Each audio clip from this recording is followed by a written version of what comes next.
And welcome to another episode of Insufficient Friends. I'm Kevin. She's Nikki. Hi. And Nick, we have another insufficient friend joining us this week. And that would be Mariah. Hey, Mariah, how's it going? Hello, it's going good. I'm happy to be here with you both today. You know, it's very exciting. Been listening to some of the episodes, so calling in all the way from Texas. Well, thanks. That's fun. Yeah, Mariah is one of my best friends from growing up, kindergarten. We go way back. Okay. And sadly, she moved to Texas, but we still try to visit every once in a while. Okay. But we talk all the time. Is it hotter in Texas right now than it is here? Because it's miserable here. Yeah. Probably. I mean, I think it was only 89 today, but it rained. But it had been like 99 and felt like 108 for the last 2 weeks. Yeah, that's a little warmer than it is here. So, yeah. But it's, I think it was 90s, but not high 90s. Yeah, that's still miserable. I could never live in Texas. I mean, every time I visit, I'm like, I'm dying. I don't want to leave your house. Yeah. She's like, let's go do stuff. And I'm like, is it indoors? Every time. Yeah. It's never indoors. So how was your guys' week? Anything Mine fun? is good. Nothing, just work. Just Did work. you do anything? No. Yeah. But I did realize an error in our ways last week. What? We didn't say Happy Father's Day. Oh, shoot. And we said Happy Mother's Day. Yeah. So Happy Father's Wow. Day. Happy belated Father's Day. Yeah. Happy To all Father's the Day. fathers and father adjacents. Yes. Everybody who is and or wants to be a father, Happy Yeah. Father's Day. Sorry we forgot you. We're still kind of Love you, Dad. I celebrated my dad, so I'm fine. We had a very good day, but I called my dad and talked to him for a little while. there you go. We're Good. Yeah. We're good. Our bases are covered. Yeah. So But, Mariah, how was your week? I know you've probably been packing.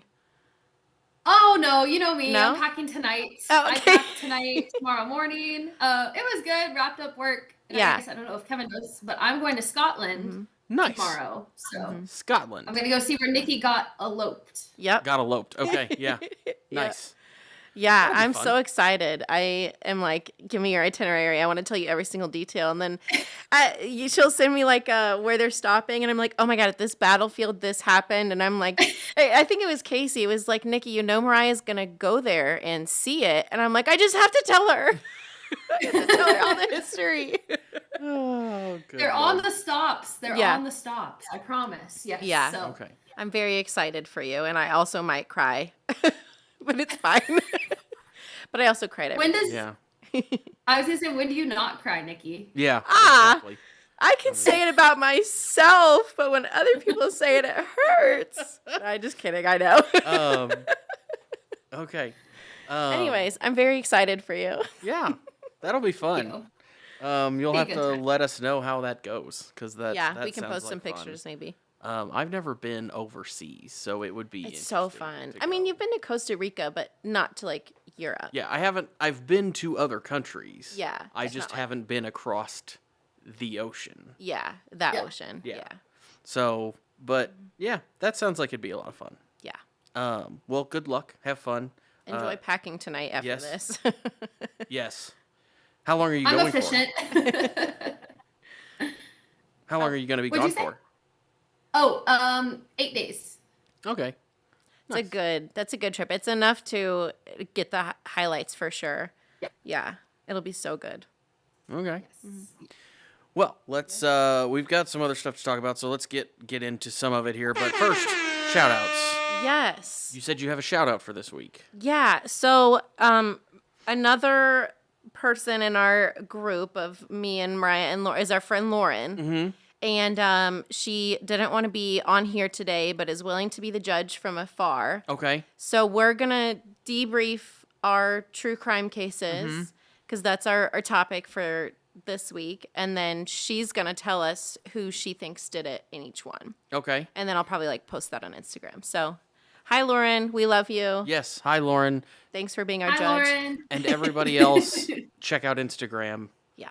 So that you can find out who won, who wins. Who wins?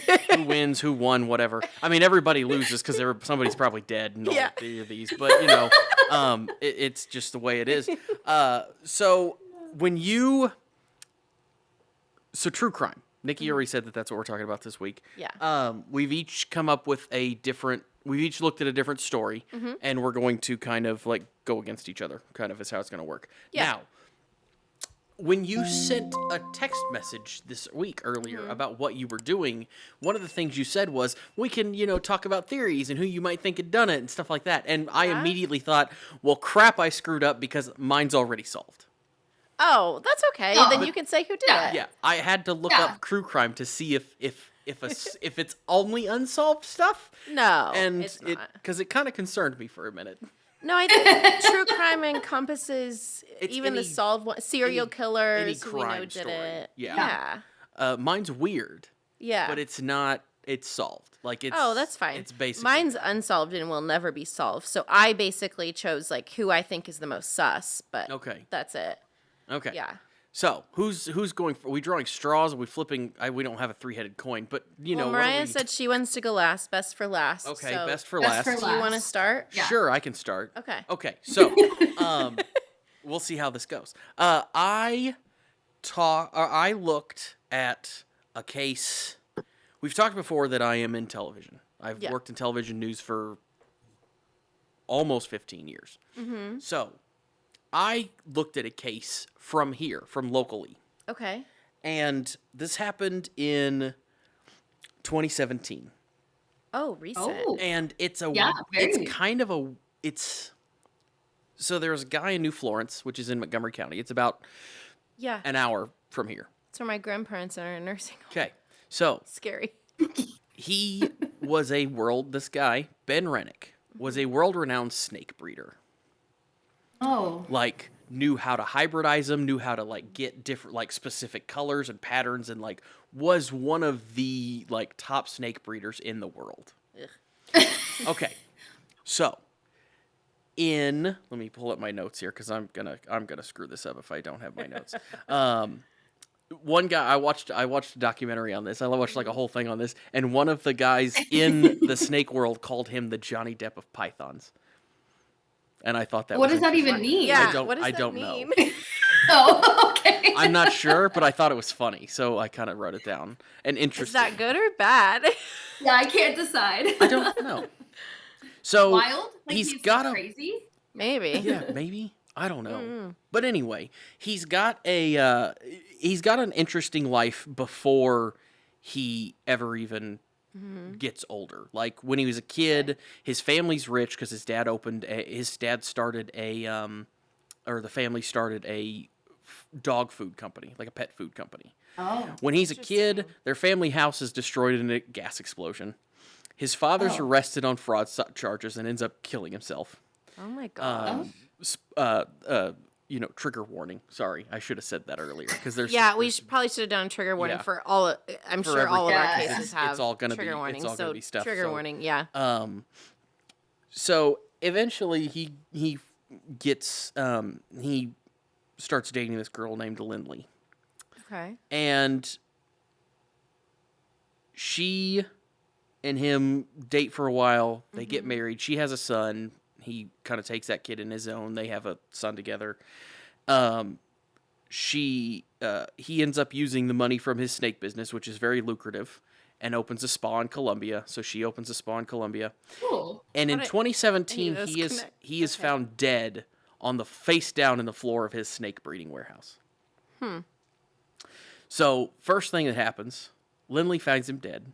First thing that happens is she calls her brother, the police, and her brother. Yeah. The police show up, and they're searching for a snake because they think that a snake killed him. Yeah. Like his skull is crushed, and they think that a snake has like got out. Yeah. So they're like searching for a snake that could have strangled him or killed him because he had a bunch of different types of snakes. It's very possible for a large constrictor to do that to somebody. Yeah, I guess so. So now after this, they learn that he was actually shot several times, including what is called didn't do that. including a contact wound to his head, which is when somebody puts the like muzzle to your skin like right against and it? shoots you. So he's shot several times. And they go like 3 years before they ever arrest anybody. And so like during COVID, they were making these arrests. This is during COVID. No, they don't arrest anybody. Oh. But like 3 years later, 2.5, 3 years later, in January of 2020. So yeah, 3.5 years later. Yeah. They arrest Lindley, his wife. What? His family still doesn't. Gasped. His family doesn't believe that she's the person. Like they don't believe she's a suspect. They don't understand why she's a suspect. She is arrested along with her ex-boyfriend Michael Humphrey. So what a plot twist! Yeah, that is not where I thought that was going. So the family learns eventually that Lindley, about 6 months after Ben died, she fails a polygraph test about what happened. She failed a polygraph test when she was questioned about this. She had always been a suspect, but prosecutors and police never had enough to figure out who did it or anything else. She ends up selling their property, and which also his brother lives on. So she asks them to leave, and she just sells the property basically out from under him, from what I understand. How nice. During this time, it come to find out later that she had already been, like, within like a week of him dying, had been on the phone with insurance about $1 million life insurance policy that he had. And the reason she was arrested and Humphrey was arrested is because one of her other exes, who she had an affair and a child with while she was married to Ben,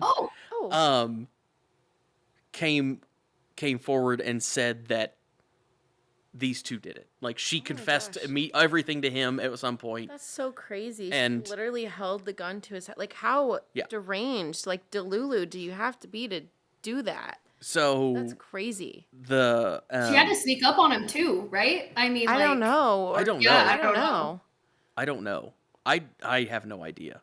That's weird. So I remember the court case kind of happening because, because you obviously lived here at the time. I didn't live here yet. Lived here, and I've talked about it on television. You know, we've talked about it a lot because this was a big case, and there was arguments over who shot Ben, because one of the stories was that Michael Humphreys was basically convinced to shoot him, but when they got there, they decided that Lindley would shoot him, and she shot him instead. So there was a big back and forth on that. There was another girl that was like a friend of Lindley who was, and this was a wild part of this case too, she admitted to helping try to, because they tried to poison Ben first. They tried to kill him by poisoning him first. That didn't work. So they shot him. Oh my God. This lady, what was her name? Like that same day? No. Like they had tried to poison him before. How does he not know he's being attempted? I guess he just got sick. But the other woman was Ashley Shaw, and she was a friend of Lindley, and she admitted that she tried to help Lindley poison him and also helped plan the shooting. But but in order to talk about the case, or in order to testify, they gave her complete immunity. So nothing gonna happen to her ever. So interesting. This whole thing's going down. It sounds like, Mariah, you know the song Goodbye Earl, right? Yes. Yeah, that sounds like just a real life version of Goodbye Earl. You've heard that, right? It sounds familiar, but I don't know. It's a Dixie Chick, or the Chicks song, and it's all about how the husband was, they got married, and then the next day he started beating her and whatever. So the wife and the best friend flies up from somewhere and helps get rid of Earl because they got married and then he started beating her and stuff. Anyways, they went through like, the whole song goes through like poison and dumping him in a lake and all these different scenarios. Yeah. I love that song. Yes, it's so I'll good. have to listen to that after As people with significant others, it's probably concerning that we like it, but it's such a good song. Okay. Poor Casey. I'll tell him to study it and watch out, right? Oh, yeah. We have a guest appearance right now. Aw, hi, Lily. Lily, look. She's like, hi, okay. Yep, she's done. That was enough. YouTube will see her forever now. Yeah, that's interesting though. I can't like I just want to know why. Did they ever say why? What was the reason? Well, so there was a couple different stories. The family and the prosecutor said that it was a lot about money.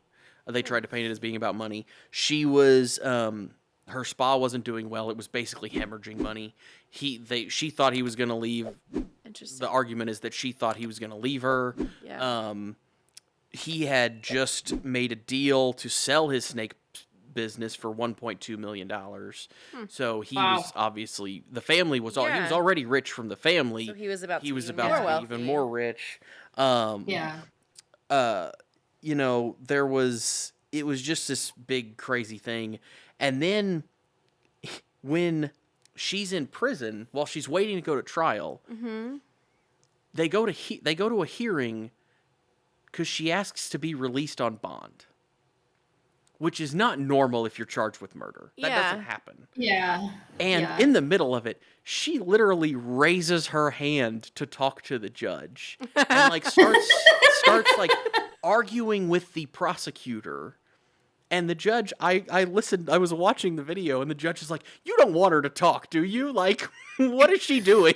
Oh my gosh. Like, it's crazy. But she ended up being released. Yeah. And because they didn't have any hard evidence to hold her on, it was just like people's names and stuff. Yeah. Until Michael Humphrey was convicted at trial. He was convicted, and he agreed to testify against her for a lighter sentence. Interesting. So, and that was the that was in 20. When did that happen? That was in 2020, October of 2020. He was convicted, and so crazy. He agreed to testify against her. She was convicted in 2021. She was sentenced to 16 years in prison. Yeah. Humphrey got life. What? Which I don't really get because they always said that she was the one who was the shooter. So I don't. I thought he was going to testify against her to get a shorter sentence. That's weird. He did, but it was it's an odd. It's also weird. He must have got picked up on more charges, right? Yeah. Well, the difference was he was supposed to get life without parole, and I think he got parole. He was able to get parole. Was the difference. Interesting. But yeah, it's a weird story. It is weird, and I don't know about you guys, but when things are like recent, it's weirder. Like when things are in the past, like mine is from 1922, you can kind of be like, oh, that was like that was forever ago. Yeah. But when it's something, when you see all these documentaries and things that come out that are like modern day, like within the last 5, 7, 10 years, it's like, I don't know, it gives like even more heebie-jeebies. Yeah. I don't know how to explain it. They're all crazy. This one was just a weird case because, again, like, it's already a little weird because it's just like a snake farmer in the middle of Missouri. And and then, what was it, the what? The Johnny Depp of Pythons. The Johnny Depp. The Johnny Depp. The Johnny Depp of Pythons. So I don't know weird. what that means. Yeah, that makes no sense to me. I mean, but yeah, he was. I mean, everybody. They talked in one of the little things that I watched to a bunch of people in the business. They had interviews with a bunch of people in the business, and they talked about he was just a great, seemed like a great person, Weird. was always just wonderful, and was such a big part of that community. So, but Weird. yeah, interesting. Anyway, Cool. Snake farmer murder.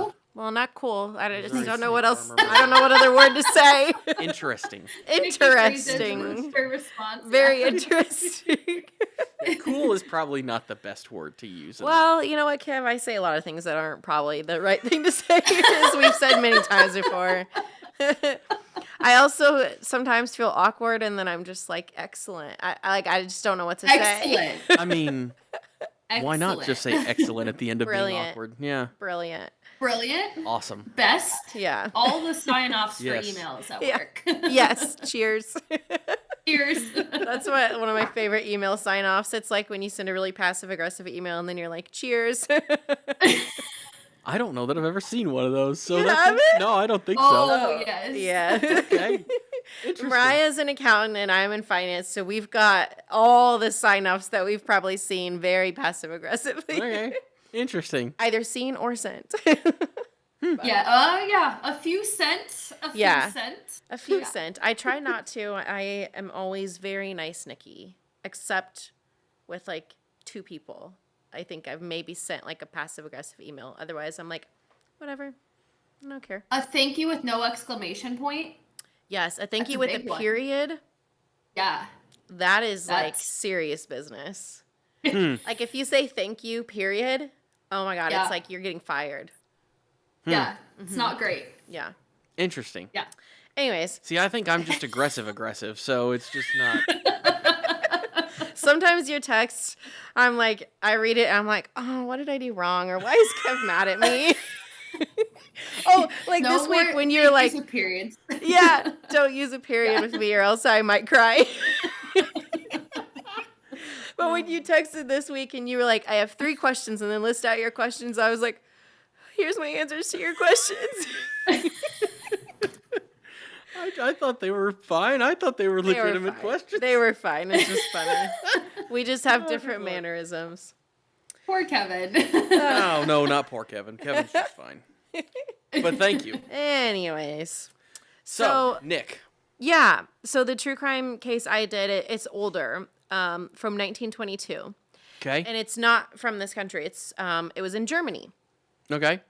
So, the Hinterkaifeck farm murders. I'll give kind of a quick summary and then I'll go more in depth. But Hinterkaifeck is a small town in Germany. In 1922, the Gruber family, which there's a lot of people in this family, Andreas and his wife, Cecilia, I don't know how to say these names, their daughter. We're sorry, Germans. Yeah, sorry to all of Germany. Oh, sure. Their daughter, Victoria's 2 children, and then also a maid.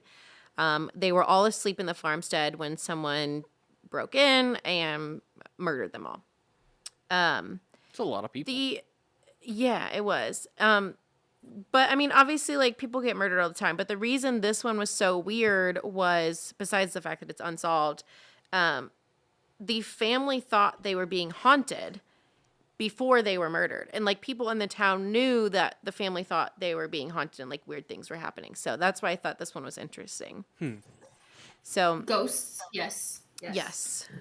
Ghost murder. Yes, it was a Okay. ghost murder. But that's what the family thought. Honestly, they thought like someone was haunting them, like their land was cursed or something. And here's why. So in and around, so like in the house and then also on the land, because it was like a farmstead. So there was multiple buildings. There was a machine shed, a barn, the house, all the different buildings. So 6 months before they were attacked, the previous family maid had quit. And she had told people around town that the reason she quit was she would always hear strange sounds in the attic. She had always believed the house was haunted. Andreas, which I believe was the father, found a strange newspaper from Munich, which was not the city they were in. It was near Munich, but not exactly. But he had not bought it. No one in his family had bought this newspaper, but it was just sitting on their table. So he thought maybe the postman just delivered someone else's mail or something, but he didn't. And then also, just a couple days before the murder, Andreas Gruber, the dad, told his neighbors that he saw tracks in the snow, because this was during the winter, that led from like the forest adjacent to their property to a broken door lock in the farm's machine shed thing. Okay. So those were like the weird occurrences, but the maid had always thought their house was haunted because of like the footsteps in the attic and footsteps all over when like no one else was in the house with her and things like that. Okay. And there was just some weird things, like every once in a while, one of the young girls, so a school friend of like the daughter of the daughter, so the dad's granddaughter, was like found in the forest randomly. There was just like this family was there were weird things going on, and no one really knew. Yeah. So the day that they think the murders took place versus the day they were actually found, 4 days passed in between until they were found. And this case is the reason why it hasn't been solved is because there were so many people that visited the farm in those 4 days, but supposedly didn't see the bodies, supposedly didn't know what happened. So on April 1st, which is the day they were likely to be killed, the morning after, so like right after, there were coffee sellers that came to take an order because it was 1922. I guess everything is done, person to person. Yeah. Obviously, no internet, no Google. Can't Amazon your coffee. So these coffee sellers came to take an order. No one responded. They walked around the yard but didn't see anyone. They said that they noticed the gate to the machine building was open, but I guess they didn't look there. They just left. So they had come. And then, let's see. The family had also failed to show up for Sunday worship. Obviously the granddaughter was not in school, things like that. Also, 3 days later, a local mechanic, Albert Hoffner, went to the farm to repair an engine. He said he had gotten a repair engine order from them. He said that he didn't see any of the family, heard the farm animals and the dog and all the normal farm sounds, but didn't the family was nowhere around. So he waited an hour and then decided to just start his repair, which I don't know what building it was in, maybe the barn or something. But he was there for almost 5 hours, just repairing an engine, supposedly. And then that same day, 3 other people came to see if they could make contact with the family. These were just neighbors. So Lawrence Schlittenbauer and his sons went to the farm because obviously no one had seen them in a few days. They hadn't been to worship and school, which is a big thing when that's all you do in 1922. Yeah. So, or I don't know. I'm just assuming. I don't really know. I don't know. Not a historian. No. We're definitely not historians. So they were the ones... so it was the neighbor, Schlittenbauer. They were the ones that they had come back again after they had gone the first time and actually went into the barn, and that's where they found Andreas, Cezalia, Victoria, and the granddaughter. Oh my gosh, and 2 of them have the same names. This is their names are so confusing. And then inside the house was the maid and the youngest son, Joseph. They were in the home. Okay. So anyways, that's the murder and the people that were for some reason visiting the house constantly in between that 4 days when supposedly no one saw their bodies. So then the investigation was tough because there were so many people that were there. Yeah. There was no physical evidence, they didn't have fingerprints or anything. Yeah. So they did autopsies in the barn, there on site, and they did determine that a mattock, which is some type of axe or some farm equipment type thing, was the murder weapon for most of them, but it wasn't found at the scene. It wasn't found until later on when they went to demolish the farm, because the farm was demolished a year later because it was a small town. People were nervous. They thought the place was haunted. They the whole thing was torn down. Yeah. But they ended up finding it in the attic, but they didn't know this at the time. So they knew that was most likely the murder weapon, but they could never find it. So that didn't help. They had a couple different ideas for motive. They thought it might be robbery. So they interrogated different craftsmen, the vendors that came to their house, people like that. But there was still money in the house, so then they figured that's probably not a likely cause. And it was clear that whoever was the perpetrator had been in the house for several days and was like staying there because the like fire oven was on. They had ate all the bread and rations and things like So that. had been staying after they had killed the people. Yeah, like in between Got those it. 4 days. Yeah. Interesting. So he had even taken like all the meat and bread. So here's the most likely suspects, and then I'll tell you who I think did it.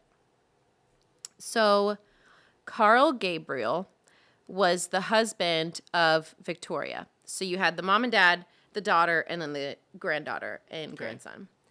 So Victoria was the daughter. Middle. Yeah.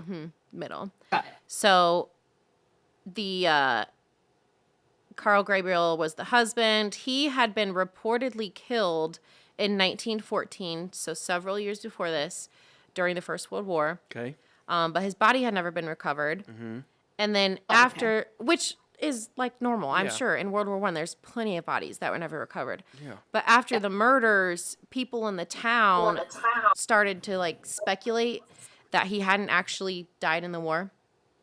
I don't know. Whoa. I guess like maybe he was the ghost, or maybe people thought he never died. I don't know. That's weird. But Huh. yeah, so that was kind of the first suspect, which is not really a suspect in my opinion, but the police genuinely looked for him. I'm like, why? But anyways, No, it was the 1920s. yeah. So Well, they used all the rations in those 4 days, so he could have I been know. hiding out and Yeah. then left. Yeah. Yeah. but so the only thing that's weird is there were captives at the end of the Second World War who were released prematurely from Soviet captivity, and they had claimed that they had been sent home by a German-speaking Soviet officer who claimed to be the Hinterkaifeck murderer. But they, I don't Wait, know. what? When was this? So after the Second World War, so Okay. years later, captives were released, and they told people they were sent home early, like prematurely, by a German-speaking Soviet officer who claimed to be the Hinterkaifeck murderer. So people thought that this was the husband that supposedly died Okay. in the First World War. That's also an odd thing, because how would somebody in Soviet Russia, who is a Soviet officer, know about these murders? Which I know. is kind of Yes. an odd thing, because Yeah. again, 1920s, you didn't Yeah. have technology like this, like Yeah. we're using on Zoom here, to get the information out that quick. Yeah. It would have been a localized thing. Yeah, so like people in Yeah. Germany knew about the murders. It was obviously like a big thing that happened. But yeah, how did someone beyond that know? I don't know. But I thought that was weird because he supposedly died in the First World War. But and Unless then it was just somebody else and not him. Yeah. yeah, It could have been somebody else entirely, but yeah. I don't know. I don't know what the probability is of another German speaking person who knew the murders are. I have no idea. I don't know. But so that was the first kind of suspect, which Okay. is not really kind of is, I guess. It's a theory, certainly. It's more of a theory than it is Yeah, a suspect. I don't know that it's a good theory, but it's a theory. I don't know if a ghost can be a suspect. I don't know. Maybe. Salem witch trials, clearly. Yeah, but Oh they my weren't ghosts, they were goodness. witches. No, they used the specters or whatever. The specters were the suspects, No. technically, kind of. Anyways. Well, they Nice. drowned witches, so I don't know. They drowned Yeah. people, so I don't know. Anyway, So the second suspect, there were so many suspects. I just pulled like the top couple. yeah. Lawrence Schlitterbauer, which was the neighbor. So his first wife had died in 1918, and then a lot of the townsfolk believed that he had fathered one of Victoria's children, Joseph. Oh. No, So a they little love think the triangle thing going neighbor on was there. having a relationship with the daughter, and fathered the grandson. Okay. Um, So he murdered them to keep them quiet, is the theory? Yeah, Yeah. and the reason they thought it was weird is because apparently when he went back to look, for the family the second time when they finally discovered the bodies, apparently he went into the front door with a key and said out loud, "I'm looking for my son," or something like that. Huh. But that's just just a a comment story, from Yeah. another neighbor. Yeah. So, as to whether that's true or not, I mean, the police didn't know. So Yeah. that was one of the other suspects mentioned. But it's like, why would you kill your son? People don't know. be crazy. Well, and then I also read an interesting thing. Like, people back then, it's not like nowadays where kids are very humanized. Like, people are like, how could you do that to a kid? Back then, if you had like an affair or something, I mean, killing the kid was not uncommon because it was such a moral dispractice or whatever the word is. Like getting rid of evidence, basically. Yeah. Well, I mean, there even used to be laws that, was like, oh, well, I remember I was watching a show about this a while back, and they were talking about, like, somebody was making a joke about, like, the laws back in the day, and they were like, oh, yeah, this one, if your kid just happens to die when you're disciplining him, oh, well, like, it's not a big deal. It's the fact that you're saying that somebody could die when you're, like, trying to discipline them for something is a little crazy. ridiculous. Yeah, it's insane.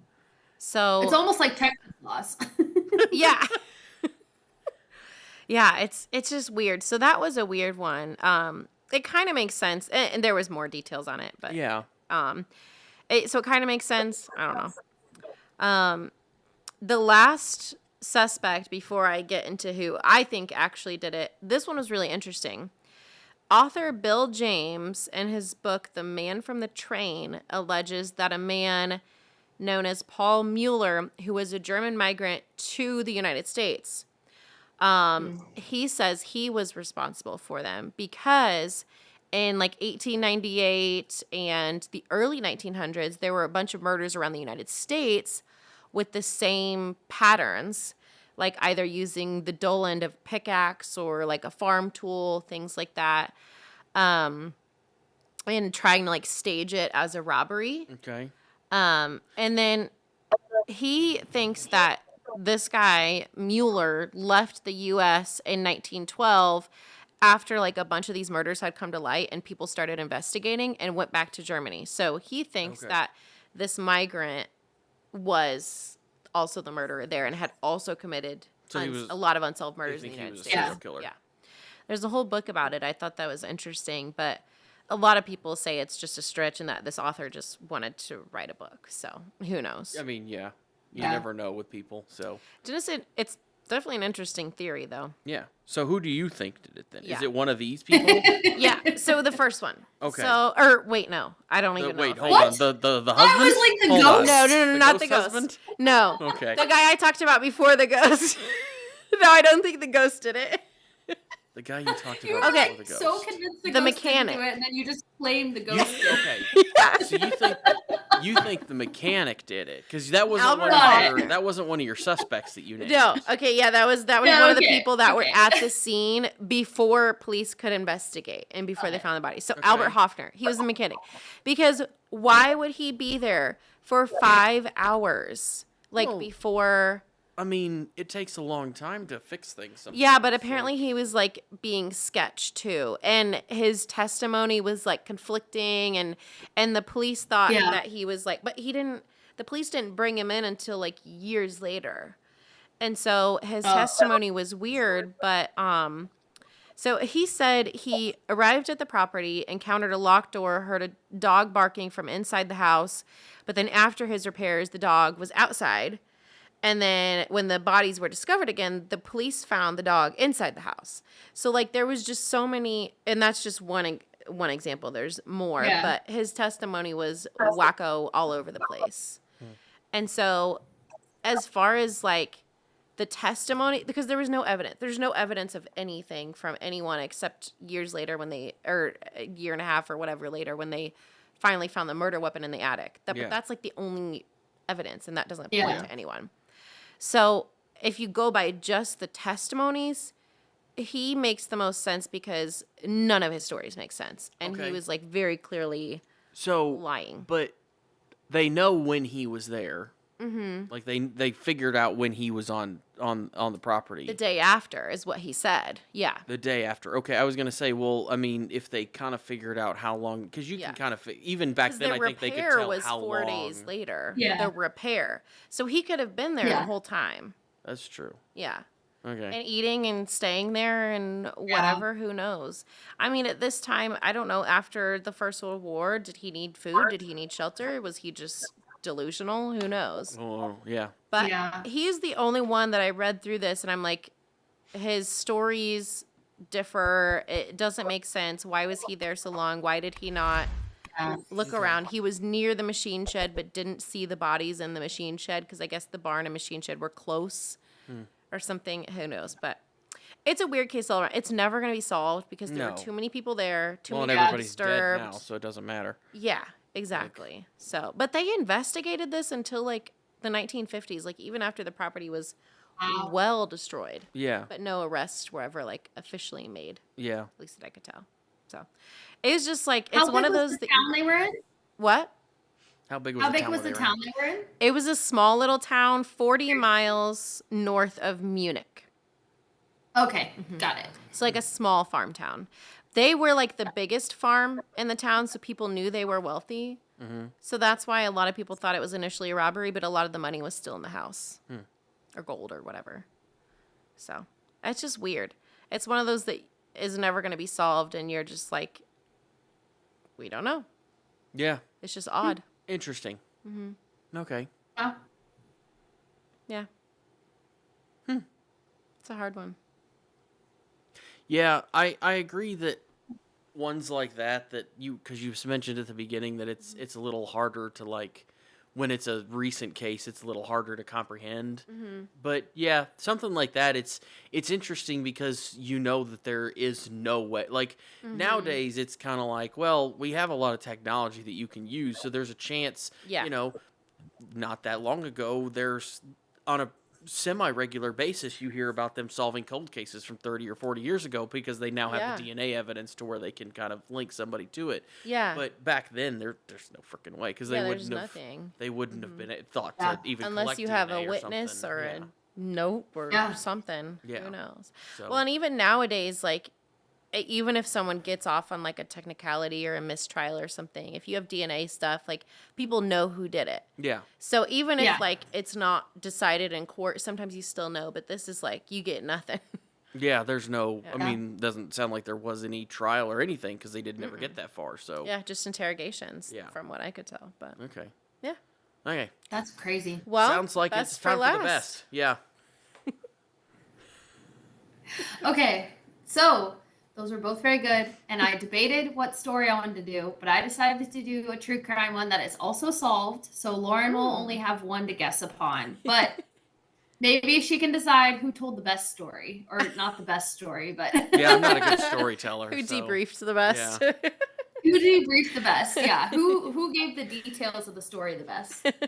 So, I actually have a personal connection to this one. Ooh. Eerily enough. Yes. So I debated between doing one that I had no connection to unsolved or the solved one that is a whole family story and thing. And Nikki might remember it once I start to tell it, but we'll see. Okay. So it is the year 2000 and it is in Oregon, near Eugene, Oregon. And my great aunt and her husband at that time live out in the country outside of Eugene at some ranch is what they call it. And her husband was Jamie, and my great aunt's name is Louine. Okay. And so they used to have people that would come help run the ranch, the farm, whatever you want to call it, run the house, etc. And Jamie would go hire these people at the bus stop or the train stop and just hire some drifters and not really, probably all under the table and just a little sketchy in the first place, right? So it's year 2000, and this guy comes to town in Eugene, and his name's David Carson. Okay. And Jamie sees him at the bus stop, and he talks to him, and he hires him and brings him back to his house. Jamie tells them some sob story, is what I'm going to call it, that he had lived in Maine for many years and that his wife and his kids had died in this car accident, a fiery car accident. And he lost his wife and 2 kids, and he was trying to run away and start a new life and blah, blah, blah, blah, blah. And so they rent him the room in their like garage or whatever. And he lives there for 4 years, at least. He becomes part of the family. He goes to their Christmases. He attends church with them. He becomes part of the community. He's volunteering and everything. And rumors have it he might have been dating the daughter when she turned 18. My mom's cousin potentially could have been a thing. So he becomes very involved with the whole family, and there's Christmas videos and whatnot of him there. Well, there's multiple versions of the story. There's the one that my mom's cousin told on Dateline. And then there's the one that my great aunt tells us that she's like, no, this is the real story. So my great aunt will tell you that, he became such a part of the family that they used to store their guns under his bed because they had 2 younger boys. And they didn't want the younger boys to get into the guns. So they trusted this guy wholeheartedly. Yeah. This David Carson guy. Well, one day my aunt's at work and the FBI comes to her work and sticks a picture in her face apparently and says, "Do you know who this is?" And she goes, "Yeah, that's David." They go, "No, it's Gordon Weaver. We've been looking for him for years. He was on America's Most Wanted list, like top 10 at one point or something. He had been on the run for 5 years." So the whole time he had been there. Yeah. Yes. Yeah. He basically immediately fled his situation. Been on the run for years. His real name was Gordon Weaver, from Minnesota, not from Maine. So he kept the same initial of the state, right? What had happened was they had aired an episode of America's Most Wanted, and someone at the church had recognized David from the episode, and they were a religious watcher, and they turned it in to the FBI, and the FBI tracked it all down and had been staking out their house for a couple weeks to make sure it was really who they thought it was. So they asked where David was, and they went to raid their house. And he was like, "Yep, you got me," and just like came out and was like, and they're like, "Do you have any guns?" And he's like, "Well, I have their guns like under my bed, but they're not mine." And he was arrested. So what he had been on the run for was he had murdered his wife in Minnesota. He was from a very wealthy family in Minnesota. He had owned a golf and tennis club at one point, and that supposedly started doing pretty bad. And his wife had wanted to divorce him and take their son and move to Minnesota, or move back to Minnesota. So they had moved out to California at one point, owned a cabin in Minnesota, and she was out there and he was out there trying to work on their marriage or something. And basically the final straw, her sisters speculate, was that she said she was finally done. And her sisters had came out to visit her at the cabin, and they found it ablaze. Oh my gosh. Fun. Further evidence shows that he had most likely pushed her down the stairs from where they found her body, and that she'd hit her head multiple times, and she could have still been alive when he set the house afire, thinking she was dead. Oh, nice. Even better. Yes. Yeah. Crazy. And his parents had actually thought he had basically killed himself after, because when he disappeared, they thought he was just gone because he didn't take any of his money, so he just fled. Oh. Yes. Well, there was some money missing, and that's a whole other story of where it could have gone. But it's more wild because the Dateline episode came out when I was in like 2nd or 3rd grade, and of course you hear all the family stories about everyone's theories about what happened and whose story is true. But my great aunt would still go visit him in prison until he was recently released. So he is out of jail. Oh my gosh. Okay. That's so odd. I vaguely remember this. Yeah. it's a pulled back memory. You know, it's back there. For some reason, when you said guns in the attic, I was like, wait, I feel like I remember this. Huh. Yeah. So she would go visit him, and she still called him David, and she wouldn't call him Gordon because she said that's how I knew him, and that's the person I knew him as. And he was, or my great aunt, and he would not be Gordon to her because that was a different man or something. So he got wild. You know, if you think about his mental state and his personality and what he could do to people, he convinced my whole family that, you know, he was a totally different guy. So that is wild. Yeah. Yeah. Interesting. Yeah. I can hear myself. So the stranger. Oh, the echo? Yeah, there is a little echo. I'm sure it'll sound fine. It'll be fine. That's wild. I can't imagine. I would be so creeped out if I had, like, obviously it's like kind of a distant-ish family connection, but still it'd be weird. Yeah. Yeah, and that would also be a crazy. Well, now that he's out too, especially. Well, not even that. Just like, I mean, knowing that you had somebody that was, you know, accused or convicted of that or something like that is just that's another thing. Like, how, like, I can't imagine going, you know, 5 years and knowing somebody and then realizing, oh yeah, you're actually convicted of this, which is, or you're actually accused of this or whatever. Yeah, which is crazy. But yeah, okay. Well, that's fun. Yeah. I think that was a good one. That was a good one. Wild. Yeah. I think that might win in my book. It was crazy because growing up, she'd be like, "Oh, I'm gonna go up to Minnesota and visit him for the weekend," and you were like, I was little enough that I didn't fully get like what was happening, the whole concept. Yeah. And then growing up, you're like, "Oh, that was kind of weird. That was a weird time." That your great aunt. Yeah, it's also a little weird. She has more forgiveness than I would have. The visiting prison is kind of a weird thing too, but you know, more power to her, I guess. More power to them both. Weird.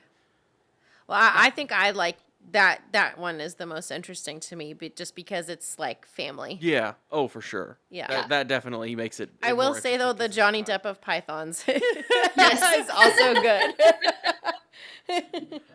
Well, I guess we'll let Lauren decide, and we'll tell you about it on Instagram. So we'll let Lauren decide who solved or who killed the Hinterkaifeck farm family, and B. Who had the best story? Who had the best story? Yeah, who had the best story? Yeah, I like it. Okay, I think that means it is time for fun facts. Yeah. So I got in trouble last week because I was accused of stealing somebody's fun fact. Oh yeah. So I'm going to apologize let to you. others go first this time, so that I cannot be accused of stealing a fun fact. So that reel popped up on our YouTube as Casey and I were just watching YouTube. And he was like, that was really mean. Because Mariah, I don't know if you saw it, but Kevin started to say a fun fact, and I interrupted him and got kind of mad because I thought he was going to steal my fun fact. And I was like, no, I'm going to have to change my fun fact. And then it wasn't even my fun fact. Nikki. I know. You have a microphone. Mariah, do you want to go first? I'll go second. Okay. I can go first. So mine is serial killer, true crime adjacent. So, active in the 70s, there was a serial killer named Rodney Alcala, and he has passed away now. He went on a dating show, The Dating Game.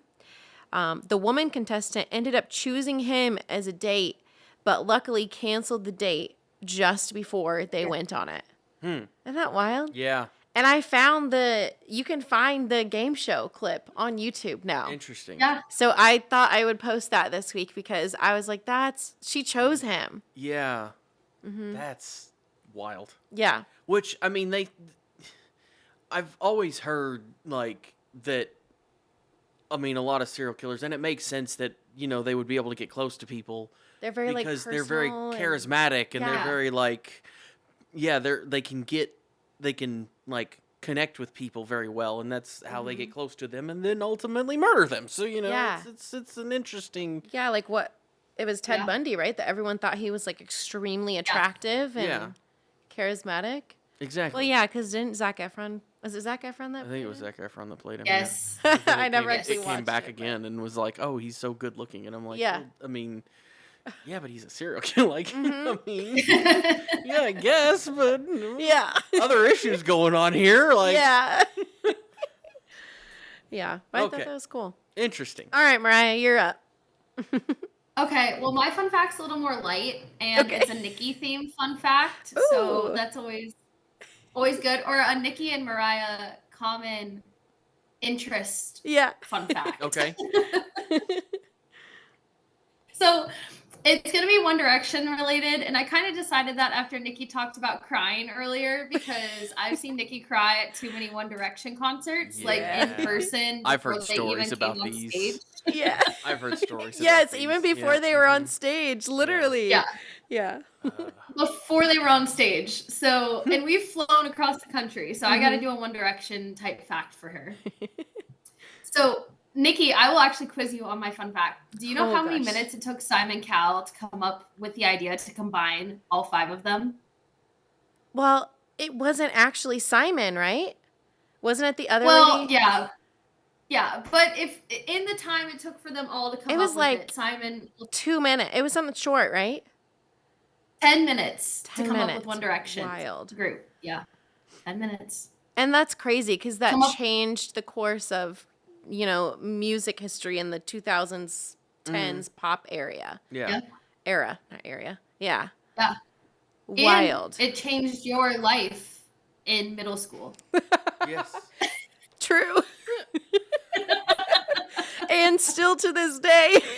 And for many years after. Yeah. It was not 10 that minutes. long ago that we flew to LA to see Harry Styles. So clearly, Yes. clearly that's still Yeah. going strong. I Yes. do have the picture that you took of me in like 2014 or something, their stadium Yeah. tour, when we were Yeah. at Arrowhead. And she has this picture. It's still like daylight. Like I don't know if they had come out yet or if they were about to come out. But she has a picture and I'm like this and I'm like like my mascara or my eyeliner is already running. That was back when I like actually wore makeup and stuff in high school. So like my eyeliner is like all the way down here. Lord. It's a great It picture. was daylight. Oh, Yeah. man. Yeah, It it's had not daylight. came out yet. Oh, good Lord. Yeah. I was probably So that was my crying fun about, fact. yeah, like breathing the same air as them or something. Who knows? But Yeah. Uh, Yeah. okay. Anyway, that was good. I like that one. that is a good one. But Thanks. good Lord. I kind of assumed, like, I wasn't sure when you were coming on, Mariah, if you were the one that went to all these concerts with her, but I kind of assumed, I Yeah. kind of Yeah. figured A lot of them. that, okay, that makes sense. Yeah. Most of them. Yeah. Yeah. Now, are you, Not the one she touched his arm, but okay, Yes. one- are, Yeah. are you as crazy of a One Direction fan as she is? no, but I go Okay. with her. Okay. And I Yeah. love it. She's a very supportive best friend. Okay. It's real when you support each other's delusions. So Hey, there's nothing wrong with that. Okay. Yeah. So I've got fun facts. They're serial killer based as well. okay. So, one, since the 1980s, there are still 222,000 unsolved serial killer murders in the U.S. Wow. That's a Whoa. lot. 222,000, and that's 44 years ago. In the last 44 years, Wow. that's a lot of deaths. Yeah. It's a lot of murders. I was like, man, and I've only seen like documentaries on like 6 of these. Jeez. And these are all from What? these are all I from have. facts.net, by the way. So I don't know how Very accurate that is. serious. But Yeah, we're gonna stick with it anyway. There's another one on here that I thought was interesting. It says you can walk past at least 36 serial killers in your lifetime. Oh yes. How does I've that heard make you this feel? one. That's well, since COVID, I don't go many places, so it's probably decreased. But Well, that just means you had to have walked past more beforehand. That's just statistical Yeah. numbers, right? Like, Wow. Yeah. that is wild. I mean, I do. Are you guys ever like in the store and you see someone and you're just like bad vibes, and so you try to like avoid or go to a different aisle or, well, I don't know if that's just because I'm a woman, but I mean, I'm sure there are things that are like that. I would I would say there's probably part of it that is because you're a woman. Yeah. But I think there's other people that feel that too. I personally I've never been in that situation, but I'm also one that like, I mean. Yeah, you're pretty like closed off and just like doing your thing. Yeah. Getting in and out. Yeah. Go and do my thing. So I don't really pay attention to others for the most part. I'm aware of my surroundings, but I don't really like, I don't know. But so I think it's a few things. Yeah. I've definitely had like, people will like approach this was before COVID. But in Columbia here, people will like, I would go into Walmart. I think I was with my old roommate, Emma. I think we were going into Walmart and these people like approached us with like these pamphlets. And I was like, oh my God, they're serial killers. And it was like some, like, church. But it was Church of the Sun or something like really culty sounding, not any church that I've ever heard of in this town. And I've heard of a lot of them. So I was like, they were probably serial killers. I don't know. I don't know if they were or not, but I sure did not take their pamphlet. Okay. Yeah. Yeah, that's fun. It is weird. It makes you think. And now I'm going to be paranoid for sure. 36 serial killers in your lifetime. Like, that's, I mean. It's a lot. Yeah. Because if you live to be like. It is weird to hear also the stories of, it's like one every couple years if you live to be in your 90s. Yeah. It's like one every 3 years if you live to be in your 90s. Yeah, that's wild. And it is weird to hear the stories of like, the people who are like, oh yeah, I was almost killed by Ted Bundy, but I locked my car door or something like that. Like all the near miss stories are wild. Yeah. I don't know if you. I don't think I've ever looked into those, but that would be kind of crazy. I occasionally see them like on Reels or something, or I'll see like a snapshot of a documentary, and it's like, oh, I was the ex-girlfriend of this serial killer before he had killed anyone, and I'm like, that is crazy. Yeah, I remember seeing a couple years ago too. This is kind of along the same lines as the fun facts and stuff, that the FBI believes there's like 150 active serial killers in the U.S. right now. Like they don't know. And I think who they are or where they are or anything else. So there was a map kind of related to that. There was a map of like different sprees that they suspected were probably active serial killers. Mm-hmm. And I think there was one like on the Illinois side of St. Louis. Interesting. And then also like Indiana and Iowa. I don't remember seeing any around here though. I can think of. There was one in Austin for a long time. If you're on TikTok. Yeah, oh, there was I one in remember Austin. that. There was a lot of people, like 6 men or something within like a year and a half time period, all died in the river. But like after the bar, and it was like really all kind of connected. Yeah. Yeah, I feel like you sent me that. Maybe that's why I. Yeah. You probably did send me that. That's wild. Yeah. Maybe I'll find a map of like active serial killers and post it on our story just to scare everyone. We've got a lot of things to post on our story. It sounds I know like. this is, yeah. I know. Well, I for sure have to post Mariah and Lily, and then I'll decide what else to post. Yeah. Okay. Well, Mariah, thank you very much. Kevin's done. Well, I mean, we've been going for an hour and 5 minutes now. Okay. Like we're not at a short point here. We've been going for a little while now, but Mariah, thank you very much for coming on. Thanks. Yes, thank you. And I hope you guys all enjoyed. Don't forget to like, subscribe. Lauren, don't forget to vote. Anyway, don't forget to like, subscribe, and we will talk to you guys next week. Bye.